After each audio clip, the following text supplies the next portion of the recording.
I watched my sister Emma try on my engagement ring for the third time this week, her manicured fingers splaying in the afternoon light as she admired the diamond. She didn't know I could see her from the hallway. She didn't know a lot of things. It would look better on me, she murmured to herself, and I felt that familiar cold satisfaction settle in my chest. Right on schedule. In my previous life, I would have cried. I would have confronted her, and she would have turned those doe eyes on our parents, claiming I was being paranoid and cruel. They would have believed her. They always believed her.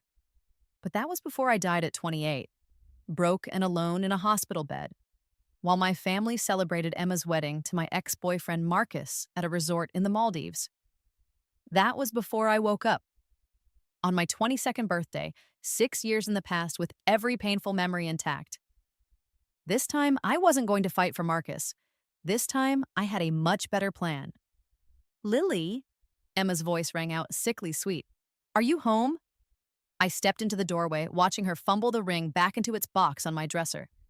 Just got back? What are you doing in my room? Oh. She pressed a hand to her chest, the picture of innocence in her designer sundress. I was looking for that blue scarf I lent you. I thought I'd check your closet. I'd never borrowed any scarf from her, but I smiled. I don't think I have it, but feel free to look. As she made a show of searching my closet, I sat on my bed and studied her. Emma was beautiful. Everyone said so. 3 years older than me, she'd always been the golden child. Perfect grades, perfect face, perfect life handed to her on a silver platter by our parents who owned a successful pharmaceutical company. I was the afterthought, the second daughter they'd had, hoping for a son. In my previous life, I'd been engaged to Marcus Chen for 3 months before Emma decided she wanted him. It had taken her only 6 weeks to seduce him away from me. I'd been devastated. I'd begged him to reconsider. I'd pleaded with my parents to see what Emma had done. Instead, my father told me I was being selfish, that Emma and Marcus were clearly meant to be together, and I should be happy for my sister. My mother suggested I should have tried harder to keep him interested, and they'd cut me off when I refused to be a bridesmaid at their wedding. 22 years old, no degree because they'd made me drop out to work at their company for pennies, no savings because they'd convinced me family doesn't charge family rent, and then charged me back rent when I disowned them. I'd spent the next 6 years scraping by, watching from afar as Emma lived my life, elevated by Marcus's rising tech career. Then the cancer came. Stage 4 by the time they caught it. I died alone because I had no one. While Emma posted pictures of her Maldives anniversary trip on social media, but God, fate, or whatever force governs the universe had given me a second chance. I woke up on my 22nd birthday in my childhood bedroom, engaged to Marcus Chen once more. And this time, I knew exactly how this story would end. Or rather, how it wouldn't. I don't see the scarf, Emma said, emerging from my closet with a small pout. Her eyes drifted to the ring box on my dresser again. That's such a beautiful ring Marcus gave you. You're so lucky. I am, I agreed. Then, as if it was an afterthought, I added, you should come to dinner with us tonight. Marcus wanted to take me to Sorella's. I'm sure he wouldn't mind. Her eyes lit up. In my previous life, this was exactly how it had started. Me being the loving sister, including Emma in our couple's activities. I'd been so naive, so trusting. Really, I wouldn't want to intrude. Don't be silly, you're my sister. Besides, you and Marcus get along so well. They did. Marcus was a brilliant software engineer, good-looking, charming, and from a wealthy family. His father, Richard Chen, owned Chen Industries, a massive conglomerate with interests in everything from real estate to technology. Marcus was being groomed to take over eventually, but he wanted to prove himself first, hence his startup. What I hadn't known in my previous life, what I'd only discovered through some desperate Googling in my final months, was that Richard Chen had divorced Marcus's mother 2 years before I first met Marcus. The divorce had been quiet, settled privately, and Richard had remained relatively single since. A detail I'd never known, never thought to care about. Until I woke up 6 years in the past and realized that Richard Chen was the real prize, not his son.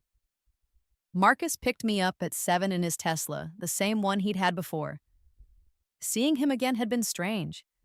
I'd hated him in my previous life, blamed him for everything. But looking at him now, I saw what I hadn't seen before. He was weak.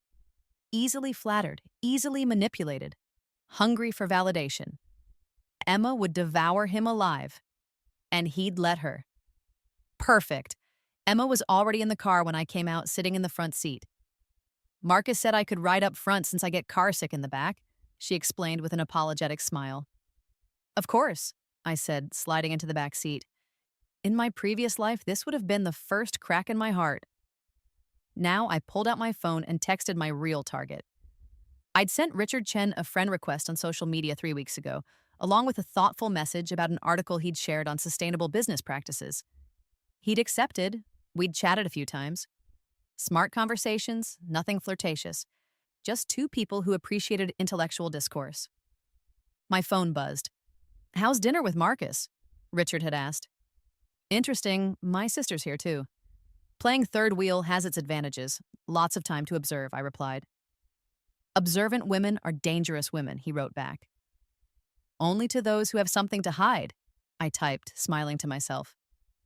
At dinner, I watched Emma work her magic. She laughed at Marcus's jokes, touched his arm while telling stories, asked him about his startup with wide-eyed fascination. Marcus preened under her attention. I ate my pasta and answered when spoken to, playing the role of the slightly boring girlfriend perfectly. You're quiet tonight, Marcus observed halfway through the meal. Just tired from work, I said. My father had me doing data entry at the pharmaceutical company. Mindless work that paid barely above minimum wage, while Emma held a VP title she'd done nothing to earn. You two are much more interesting anyway. Emma, tell Marcus about your new project. I'd just given her permission to shine, and she took it eagerly. By the time dessert came, they were deep in conversation about some charity gala Emma was planning. I was nearly invisible. When Marcus dropped us home, Emma floated up to her room humming. I went to mine and called Richard. Lily, his voice was warm, deeper than Marcus's, textured with experience. How was dinner? Educational, I said. I learned that my sister would look beautiful in my engagement ring. There was a pause. I see. Do you? I asked. Because I'm not sure I do yet, but I'm starting to... You're unhappy. It wasn't a question. I'm thoughtful, I corrected. There's a difference. Unhappiness is passive. Thought is active. He laughed, a rich sound. You continue to surprise me, Lily. Most 22-year-olds don't make that distinction. Most 22-year-olds haven't lived as much as I have, I said. And it was the truth, even if he couldn't know why. We talked for 2 hours that night. About philosophy, about business, about his ex-wife and his complicated relationship with Marcus. Richard was 53, successful beyond measure, and lonely in a way that money couldn't fix. His wife had cheated on him with his business partner. The betrayal had made him cautious, guarded. He didn't trust easily, but he was beginning to trust me. Over the next month, I watched my previous life replay itself with minor variations. Emma found more and more excuses to be around Marcus. She'd drop by his office with coffee. She'd text him funny memes. She'd ask his advice on everything from her car troubles to her investment portfolio. I encouraged it all, playing the cool girlfriend who wasn't threatened by her sister's friendship with her fiancé. My parents noticed, of course. It's so wonderful that Emma and Marcus get along, my mother said at Sunday dinner. Family harmony is so important. It is, I agreed, meeting my father's eyes. In my previous life, he'd been the one to suggest that maybe Marcus and Emma were better suited. I could see him thinking it now, turning the idea over in his mind. Meanwhile, I spent my evenings talking to Richard. Sometimes on the phone, sometimes over coffee when he was in town for business. He traveled constantly, New York, London, Singapore. His world was vast in a way that Marcus's startup dreams couldn't match. You should see Dubai, Richard told me one evening. We were at a quiet cafe, the kind Marcus would never think to take me to. The architecture is extraordinary, ambition made physical. I'd love to, I said honestly. I've never been anywhere, really. My parents, they don't see the value in it. His eyes sharpened. They don't see your value, you mean... I looked down at my coffee. This was delicate. I couldn't seem too eager, too calculating. I'm the spare, I said quietly. Emma's the heir. That's just how it's always been. That's absurd. You're brilliant, Lily. Your insights on the biotech market alone mean nothing if my father won't let me do more than data entry, I interrupted. I don't have a degree. They made me drop out to work for them, said it was a family obligation. Emma has her MBA, her title, her life. I have a desk in a basement office and a boyfriend who's starting to look at my sister the way he used to look at me. The words hung between us. Truth and manipulation twisted together so tightly I couldn't separate them myself. Richard reached across the table and covered my hand with his. You deserve better than this life, Lily. I know, I whispered. I'm just not sure how to get it. That night, Marcus called to cancel our weekend plans. Emma had invited him to some wine tasting event, and he thought it would be good for networking. Would I mind? Of course not, I said warmly. You should go. Emma will take good care of you. When I hung up, I looked at my engagement ring for a long moment. Then I took it off and put it in my jewelry box. I didn't put it back on. Marcus didn't notice for 3 days. It was Emma who pointed it out, her voice syrupy with false concern. Lily, where's your ring? Don't tell me you lost it. We were at my parents' house for dinner, all of us gathered around the table like a normal family. Marcus's eyes shot to my bare hand, guilt flashing across his face so quickly I almost missed it. I didn't lose it, I said calmly. I just thought it didn't make sense to wear it anymore. My mother's fork clattered to her plate. What are you talking about? I looked at Marcus, really looked at him, and saw what I'd needed to see. He didn't love me enough to fight for me. He never had. Marcus, do you want to tell them, or should I? He had the grace to look ashamed. Lily, You've fallen for Emma, I said simply. It's obvious. It's been obvious for weeks. I'm not angry. These things happen. Lily, my father's voice was sharp. You can't just give up on your engagement because what, Dad? Because my sister seduced my fiancé? Because the man I was supposed to marry has been emotionally cheating on me for a month? Or because you all have been watching it happen and saying nothing? The table fell silent. Emma's face had gone pale, but I saw the triumph in her eyes. She'd won, just like before. Or so she thought. Marcus found his voice. I'm sorry, Lily. I never meant for this to happen. Emma and we just connected, and It's fine, I interrupted, standing up. Truly. I think you two will be very happy together. Emma, the ring is in my jewelry box. Top drawer. It's yours now. I left them sitting there in shock and walked out of my childhood home for what I intended to be the last time. My phone was already ringing before I reached my car. Richard. I heard, he said simply. Are you all right? Of course he'd heard. Marcus had probably called him the moment I left the table. I'm free, I said. For the first time in my life, I'm actually free. Then let me take you to dinner, a real dinner, not as a friend, Lily, as something more. I smiled into the phone. I'd like that. There's one thing I need to know first, Richard said, his voice serious. This thing with Marcus and Emma, did you let it happen? Did you orchestrate this? I could lie, I could play the victim. But Richard was too smart for that, and I respected him too much. Yes, I said simply. I saw where things were heading. I could have fought for Marcus, made a scene, forced him to choose. But why would I fight for a man who was already halfway out the door? Why would I settle for a boy when I could have a man? The silence stretched out. Then Richard laughed, that deep, genuine laugh I'd come to crave. You're extraordinary, Lily Chen. Do you know that? I'm not a Chen anymore, I pointed out, and I'd like to keep it that way. We'll see about that, he said, and I could hear the smile in his voice. Our first official date was at a restaurant I'd only read about in magazines. Richard picked me up himself, driving a vintage Porsche that probably cost more than my parents' house. He was wearing a perfectly tailored suit, silver threading through his dark hair in a way that made him look distinguished rather than old. You look beautiful, he said when I slid into the passenger seat wearing a dress I'd bought with my last paycheck. You look powerful, I replied, and his smile widened. Dinner was a revelation. We talked about everything, his childhood in Taiwan, his immigration to the States, building his empire from nothing, my own truncated education, my dreams of doing something meaningful with my life, my complicated feelings about my family. They've stunted you, Richard said, anger simmering under his controlled tone. Kept you small so Emma could shine brighter. That's not love, Lily, that's abuse. I know, I said. I'm starting to see a lot of things clearly now. What do you want? He asked, leaning forward. If you could have anything, be anything, what would it be? In my previous life, I died without ever answering that question. Now, I knew exactly what I wanted. I want to build something, I said. I want to take everything I've learned about pharmaceuticals from working at my father's company and create something better, more ethical, more accessible. I want to prove that I'm not the spare. I'm the heir they were too blind to see.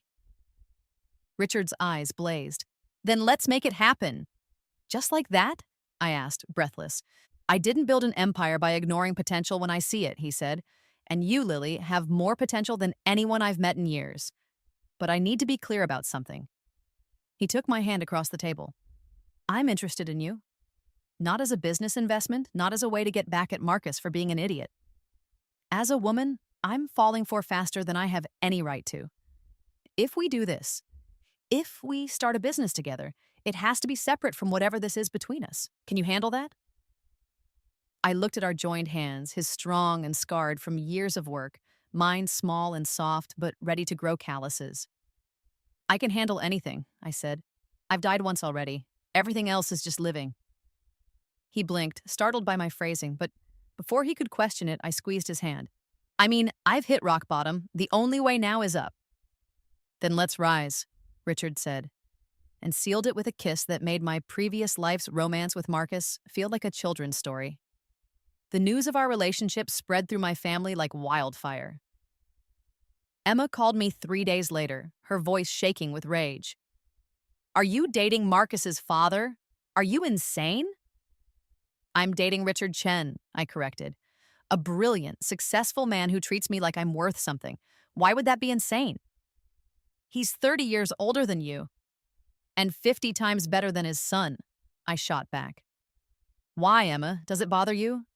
I thought you'd be happy. You got Marcus, after all. Isn't that what you wanted? This is sick, Lily. You're doing this to get back at me. I laughed, cold and sharp. Oh, sweetheart, if I wanted to get back at you, you'd know. This isn't revenge. This is me choosing better. You can have the boy. I'll take the man. She hung up on me, and I smiled at my phone. Round 2 was just beginning. Marcus tried next, showing up at my apartment, the small studio I'd rented with my meager savings. Lily, we need to talk about you and my dad. Why? I asked, not letting him in. Are you concerned for his well-being? Because he seems very happy. He's twice your age. He's my father. And you're my ex-fiancé who left me for my sister. I'm not sure you have moral high ground here, Marcus. This is different. Because it embarrasses you? I interrupted. Because now you have to explain to your tech bro friends that your dad is dating your ex? That's not my problem, Marcus. You made your choice. I made mine. Emma thinks you're doing this to punish us. Emma thinks the world revolves around her. It doesn't. Neither do I. Not anymore. I started to close the door, then paused. For what it's worth, I hope you two are happy. I really do. You deserve each other. My parents' reaction was the most satisfying. My father called me into his office at the pharmaceutical company, the same office where he'd told me I was being selfish for not celebrating Emma's engagement to Marcus. This relationship with Richard Chen needs to stop, he said without preamble. It's inappropriate and embarrassing for this family. I sat down across from him, calm and collected. I'm quitting. He blinked. What? My job here. I quit. Effective immediately. I'm going to work for Chen Industries instead. Richard is helping me develop my own pharmaceutical division focused on affordable medications. We're starting with generic versions of cancer drugs. My father's face turned purple. You can't do that. You'd be competing with my company. No, I'd be competing with your greed, I said. I know what you charge for medications, Dad. I know what they actually cost to produce. I've seen the profit margins. You're bleeding sick people dry because you can, and I'm done being part of it. I'll cut you off completely, he threatened. No inheritance, no support, nothing. I stood up, looking down at him. You already cut me off when you made it clear that Emma was worth more than me. This just makes it official. Oh, and Dad, Richard has better lawyers than you could ever afford. If you try to come after me with a non-compete or any other legal nonsense, you'll lose, and it won't be quick or quiet. I walked out of his office with my head high, cleaned out my desk, and never looked back. The next 6 months were a whirlwind. Richard introduced me to pharmaceutical researchers, business experts, regulatory specialists. I learned more in those months than I had in 4 years of college in my previous life. We developed a business plan for Chen Pharmaceuticals, a subsidiary of Chen Industries focused on affordable medications. But more than that, Richard and I fell in love. Real love, the kind I'd never experienced with Marcus. Richard challenged me intellectually, supported my ambitions, treated me as an equal partner despite his greater experience. When I woke up from nightmares about my previous death, he held me and didn't ask questions I couldn't answer. When I doubted myself, he reminded me of my strength. "You're going to change the world," he told me one night as we reviewed patent applications in his penthouse. "You already are." "We're changing it," I corrected, "together." He pulled me into his lap, scattering papers across the floor. "Together," he agreed, and kissed me until I forgot about everything except the present moment.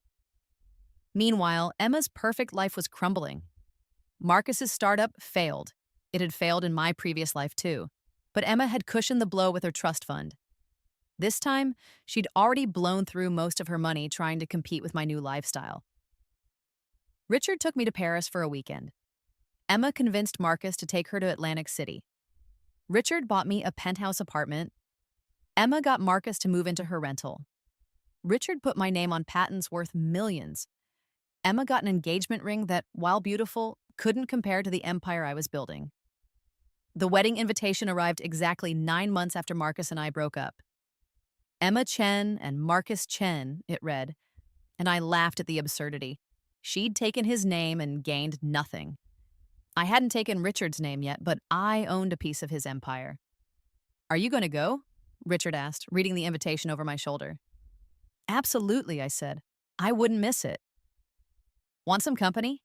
I turned to look at him, this brilliant man who'd given me everything I'd never known I deserved. "Are you sure? Marcus will be there." "So will my ex-wife," Richard said with a shrug. "She's still close to his mother's family. Besides, I want to show you off. Let everyone see what a real power couple looks like." We showed up to Emma's wedding in a car worth more than the entire event. I wore a custom dress that made Emma's designer gown look cheap. And on my left hand, I wore a ring that made her engagement ring look like costume jewelry. Because 2 weeks before her wedding, Richard had proposed. Not with just a ring. With a partnership agreement that made me a full partner in Chen Pharmaceuticals. With a prenup that was so generous, my own lawyers had tried to talk me out of signing it, with a promise to build the life I'd always deserved. I'd said yes before he finished asking. The wedding was everything Emma had dreamed of: elegant, expensive, exclusive. She'd spared no expense, probably draining what was left of her trust fund. I watched her walk down the aisle toward Marcus, who looked handsome and uncomfortable in his tuxedo. They looked like a perfect couple from the outside. But I knew better. I knew Marcus resented having to rely on Emma's money after his startup failed. I knew Emma was already frustrated with his lack of ambition, his contentment with a mid-level job at someone else's tech company. I knew their marriage would be a beautiful prison for both of them. During the reception, Emma made a point of approaching me, her eyes locked on my engagement ring. "Congratulations," she said, ice dripping from every word. "I heard you're engaged to Richard." "Thank you," I said warmly. "Congratulations on your marriage. Marcus looks happy." "We are happy," she insisted. "Very happy. Unlike some people who have to buy their way into a relationship." Richard appeared at my side, his hands settling on the small of my back. "Emma, you look beautiful. Marriage suits you." She flushed, caught off guard by his charm.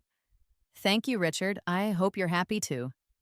"Happier than I've been in years," he said, looking at me with such genuine affection that I saw Emma's mask crack. "Your sister is an extraordinary woman. I'm lucky she chose me." "Chose you," Emma repeated, her voice brittle. "Right. Well, I hope you know what you're getting into." Lily's always been calculating. As opposed to spontaneous? I asked innocently. Like seducing your sister's fiance at wine tastings? Her face went white, then red. That's not, we fell in love naturally. Of course you did, I said soothingly. Just like Richard and I fell in love naturally. Funny how these things work out, isn't it? You got the man you wanted, and I got the man I deserved. Everyone wins. Marcus joined us then, looking uncomfortable. Dad, Lily, thanks for coming. Wouldn't miss it, Richard said easily. How's the job search going? A direct hit. Marcus's face tightened. I'm considering several offers. Well, if you need a reference, let me know. Though I should mention, Lily and I are headhunting for Chen Pharmaceuticals. We need brilliant minds who care about more than just profit margins. If you know anyone, send them our way. It was a calculated insult. Marcus had been all about profit margins with his failed startup. And Richard was making it clear that I was his professional partner, not just his romantic one. The evening ended with Emma and Marcus looking strained and Richard and I dancing together while everyone watched. We left early, citing business meetings in the morning. Which was true. We had a presentation for the FDA about our first generic cancer drug. As we drove away, I looked back at the venue one last time. Do you think I'm a terrible person? I asked Richard. For what? For letting this all happen. For using Marcus and Emma's attraction to each other to get what I wanted. Richard was quiet for a moment. I think you're a woman who saw an opportunity and took it. I think you're someone who refused to be a victim. And I think that if Marcus and Emma truly loved each other, nothing you did or didn't do would matter. They made their choices, Lily. You just made better ones. With your help, I said. We helped each other, he corrected. You gave me a reason to believe in love again. You gave me purpose beyond just making money. We're building something together that will help people, that will save lives. That's not terrible. That's beautiful. We married 3 months later in a private ceremony in Santorini. No family drama, no society expectations. Just us, the ocean, and a future that stretched out like the horizon. The news hit my family like a bomb. My mother called crying, begging me to reconsider. My father sent lawyers with threats of cutting me out of the will, which I signed away happily. Emma sent a message that simply read, I hope you're happy. I was, deliriously, impossibly happy. Chen Pharmaceuticals launched its first affordable cancer drug 2 months after my wedding.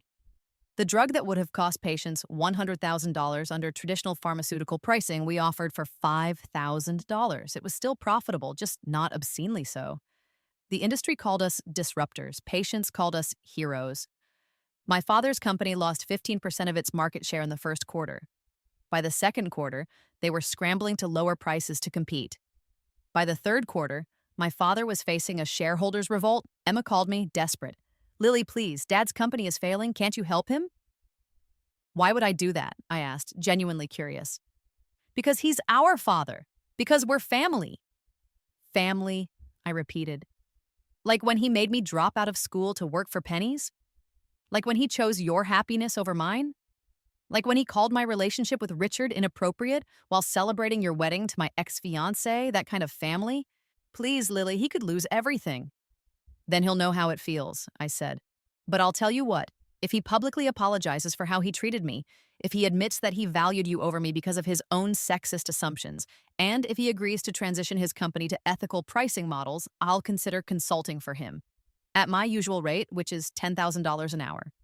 She hung up on me. But 3 days later, my father called. I'm sorry, he said, and he sounded old, defeated. I was wrong about you, Lily. Wrong about everything.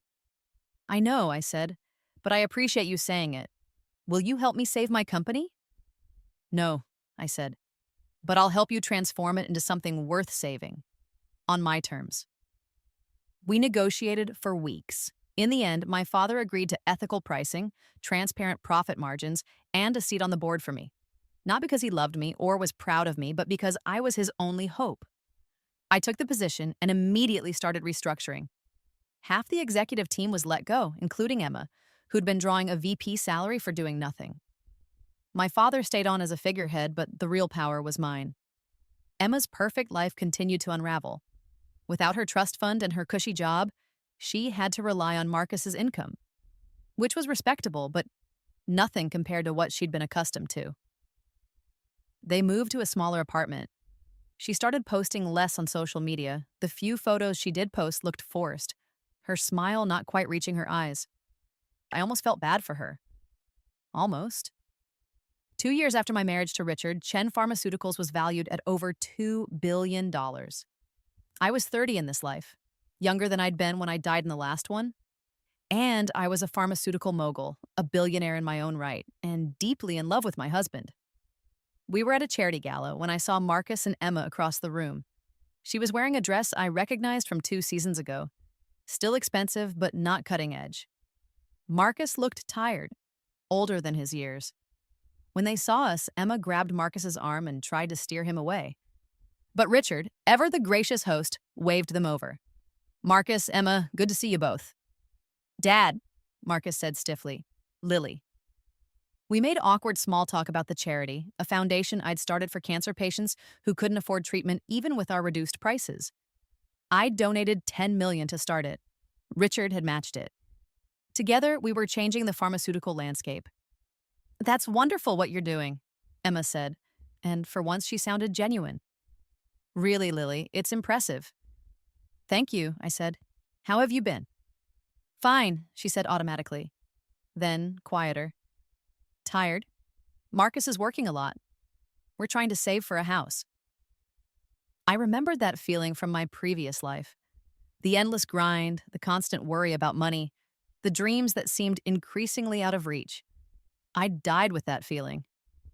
"I'm hiring at Chen Pharmaceuticals," I said impulsively. "If you're interested, Emma, we could use someone with your people skills.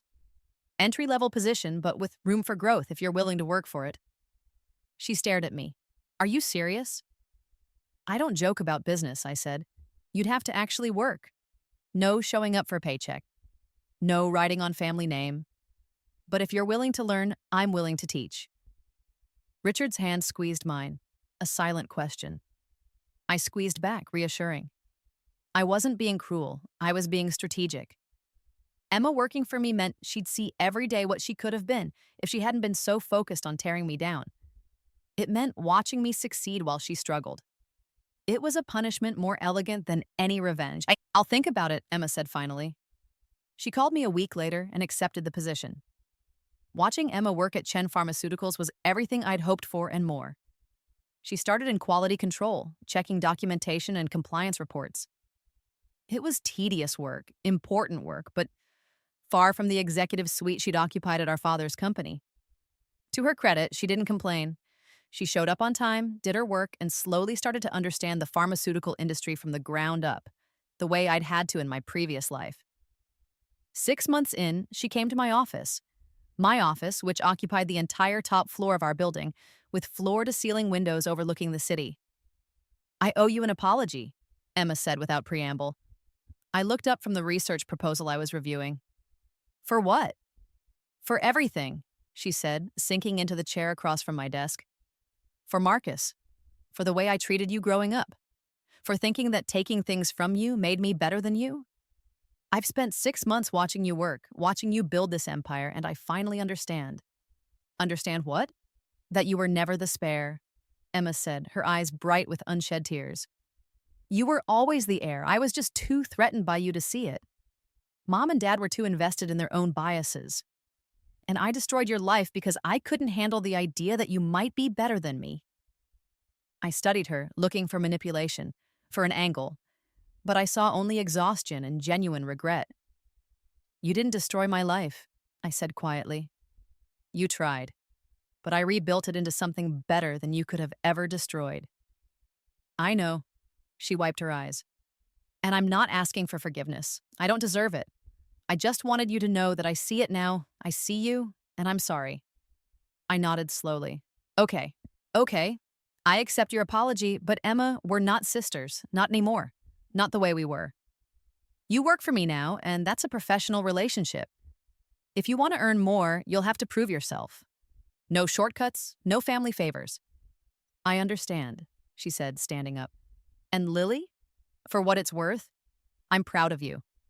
I wish I could say I helped to make you who you are, but We both know I only made it harder. You did this in spite of me, not because of me. After she left, I sat in my office for a long time, thinking about the sister I'd had in my previous life and the stranger I'd just spoken to.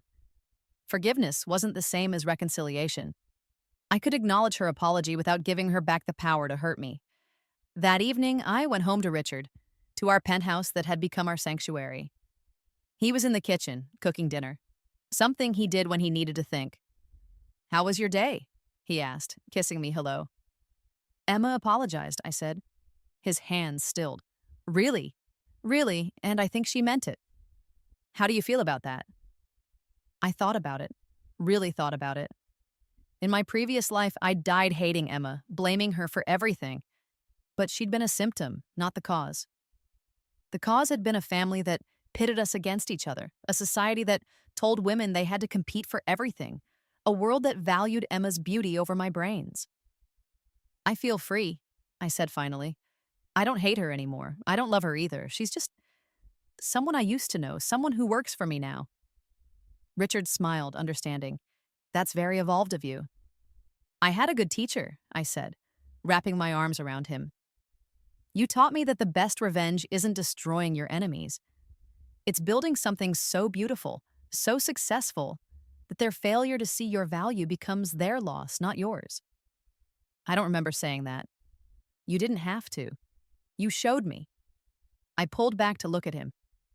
"Every day you show me what it means to be valued, to be seen, to be loved for who I am, not who someone thinks I should be. That's worth more than any revenge." He cupped my face in his hands. "You've given me just as much, Lily. You gave me purpose again. You reminded me what it means to build something that matters, not just something that makes money. I love you more than I ever thought possible. Even though I'm calculating and manipulative and orchestrated my way into your life." "Especially because of that," he said, grinning. "You're the most brilliant strategist I've ever met. It's incredibly sexy." I laughed and we kissed, and later that night, as we lay tangled together, I thought about my previous life. About dying alone, broke and forgotten. About the cancer that had eaten me alive while my family celebrated without me. That life was gone. This life, this beautiful, powerful, purposeful life was mine. I'd built it from the ashes of betrayal, constructed it from the materials of my pain, and created something that would outlive me. Chen Pharmaceuticals would save lives. The foundation would help thousands. And I would live to see it all, wrapped in the love of a man who saw me as his equal, his partner, his queen.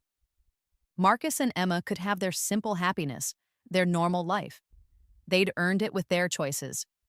I'd earned this empire, this love, this victory.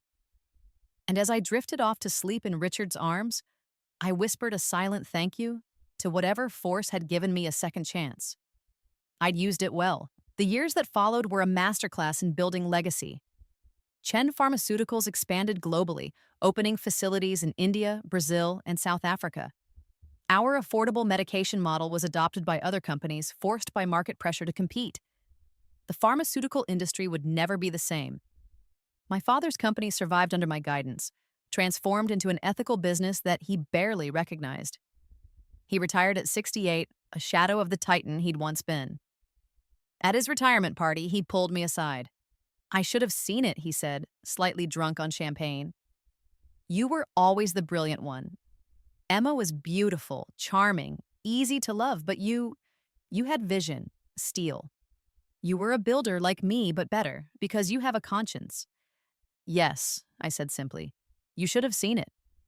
"I'm proud of you now, Lily, if that means anything." "It doesn't," I told him honestly, "but I appreciate you saying it anyway."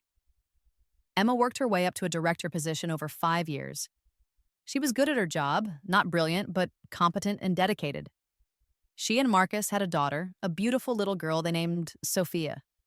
I met her once at a company family day and felt nothing but a mild affection for the child who was technically my step-granddaughter and my niece. Marcus and I maintained a distant but cordial relationship. He called Richard Dad with only minimal awkwardness. He'd found success as a CTO at a mid-sized tech company. Nothing spectacular but stable. He and Emma seemed content, if not blissfully happy. My mother tried to reconcile several times. I let her back into my life in small doses, a lunch every few months, a phone call on holidays. I didn't hate her anymore, but I didn't trust her either. She'd made her choices, prioritized Emma, and lived with the consequences. On my 35th birthday in this life, Richard threw me a party at our estate in the Hamptons. Hundreds of people came, pharmaceutical executives, politicians, celebrities, everyone who was anyone in our world. I wore a gown that cost more than my parents' house, diamonds that had belonged to royalty, and a smile that was genuinely happy. "Speech!" someone called out, and the crowd took up the chant. I stood on the terrace, looking out at the people who'd become my world. Richard stood beside me, his hand in mine, solid and steady. 5 years ago, I began, I was nobody. I was the spare daughter in a family that didn't value me, engaged to a man who didn't see me, working a job that didn't use me. I had every reason to be bitter, to give up, to accept the life I'd been given. I paused, meeting Emma's eyes across the crowd. She was holding Sophia, standing next to Marcus, and she was crying. But I didn't accept it. I chose to build something better. Not with violence, not with cruelty, but with vision and hard work and the help of people who saw my potential when I couldn't see it myself. I squeezed Richard's hand. My husband taught me that the best revenge is success, that the greatest victory is building something so beautiful that it transforms not just your life, but the lives of everyone around you. Chen Pharmaceuticals has saved over 100,000 lives with our affordable medications. We've employed thousands of people around the world. We've changed an industry that desperately needed changing. And we did it not by destroying our enemies, but by being so much better that they had no choice but to evolve or become obsolete. I raised my glass. So here's to second chances, to choosing better, to building empires from ashes. And to everyone who told me I couldn't, thank you for the motivation. The crowd erupted in applause. Richard kissed me, long and deep, in front of everyone. And as the party continued around us, as champagne flowed and music played and our empire celebrated another year of changing the world, I thought about the girl I'd been in my previous life. The one who died alone, believing she'd failed. I hoped she could see this. I hoped she knew that we'd made it, that we'd taken our second chance and built a life beyond our wildest dreams. Because in the end, that was the best revenge of all. Not making Emma suffer, not destroying Marcus, not even humiliating my parents. The best revenge was living so well that their betrayal became irrelevant. It was building something so magnificent that their small-minded cruelty looked exactly like what it was. The desperate gasping of people too scared to let others shine. I'd let Emma take Marcus again in this life, just like the title promised. And she'd panicked, just like it said she would, because she'd realized too late that the boyfriend was never the prize. The real prize was the life I built without him. The empire, the love, the purpose, the legacy. I'd won, completely, totally, absolutely. And I'd done it by being exactly what my family had always feared I could be. Better than them in every way that mattered. The party wound down around midnight. Richard and I stood on the terrace alone, the ocean stretching out before us, dark and infinite. "Happy birthday, my love," he murmured, wrapping his arms around me from behind. "Happy life," I corrected, leaning back into his warmth. "Do you ever regret it?" he asked. "The way we started, the manipulation?" I thought about it honestly. No, because it wasn't just manipulation. I genuinely fell in love with you. I genuinely wanted to build something meaningful. I genuinely wanted to change the pharmaceutical industry. The revenge was just bonus. He laughed, the sound rumbling through his chest into mine. "You're terrifying and wonderful, and I'm so glad you chose me." "I'll always choose you," I promised, turning in his arms to face him. In this life and any other. We kissed under the stars, two people who'd found each other across age gaps and family drama and betrayal, who'd built an empire together, who'd changed the world one affordable medication at a time. And if sometimes late at night, I thought about my previous life, about dying alone and unloved, I simply held Richard tighter and whispered a prayer of gratitude to whatever force had given me another chance, and I'd used it well. I'd lived brilliantly. I'd loved deeply. I'd won. And in the end, that was all that mattered. The story of how I let my sister take my boyfriend again, of how she panicked when I married his father, of how I built an empire from her betrayal, that was just the beginning. The real story was how I took a second chance at life and turned it into a legacy that would outlive us all.